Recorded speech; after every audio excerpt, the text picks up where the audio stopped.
राधे राधे।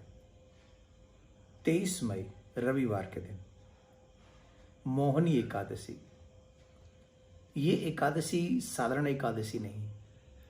इस एकादशी को अगर कोई विधि विधान से नियम पूर्वक इसका पालन करे तो हजारों एकादशियों के व्रत का फल उसे प्राप्त होता है।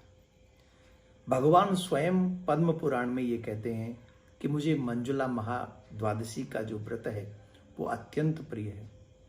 तो इस व्रत को करने से हमारे अनेक जन्मों के पाप नष्ट हो जाते हैं।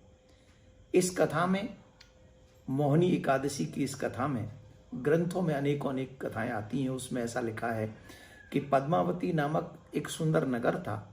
वहाँ पर एक बहुत ही धार्मिक और बड़े सुंदर अच्छे विचारों वाले एक सेठ रहा करते थे। बड़े ही पुण्यात्मा थे। उनके कई पुत्र थे, परंतु उनका एक पुत्र बड़ा ही पापात्मा था।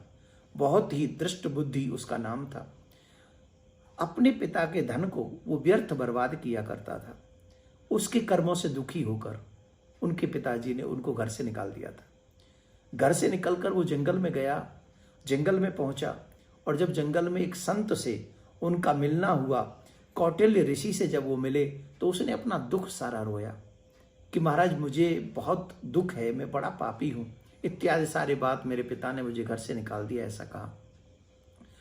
तो उन्होंने कहा कि मुझे कोई उपाय बताइए। तब कौटिल्य ऋषि ने कहा कि तुम इस मोहिनी एकादशी का व्रत करो तो तुम्हारे अनेक जन्मों के पाप जो भी है वो नष्ट हो जाएंगे। ऐसा सुन के उसने वो व्रत किया और जब उसके प्राण निकले तो भगवान के पार्षदों का रूप बनाकर वो भगवान के धाम के लिए गया। बड़ा ही महात्मा है ये। वही मुहूर्त, इस समय वो एकादशी का पर्व है जिस पर्व का पालन करने के लिए स्वयं अम्बरीश महाराज मथुरा पधारे थे, जो दुर्वासा ऋषि की कथा आप सभी जानते हैं। तो मैं आप सबसे निवेदन करूंगा कि आप सभी इस सुंदर एकादशी के महापर्व को, जो कि हम और आप कर सकते हैं, जो कर सकते हैं उनको चाहिए कि वो निर्जल रहकर जल ग्रहण न करें। जो उसमें अक्षम है वो गाय का दूध लेकर अथवा जल लेकर, और अगर ऐसा नहीं भी कर सकते हैं तो थोड़ा सा भोजन करके। प्रॉब्लम ये होती है कि हम व्रत में बहुत कुछ खाते हैं तो जो फल मिलना चाहिए वो नहीं मिलता है। कम खाना चाहिए। अगर जो निराहार रह सकते हैं, निर्जल रह सकते हैं, तो उनको आपका शरीर जिसका अनुमोदन करे, आप जिसमें सामर्थ्य हैं, वो अवश्य आप उसका पालन करें। और कुछ बातें और मैं आपको बता दूं, इसका पारायण जो है वो सोमवार को होगा, मतलब 24 मई को पारायण करें।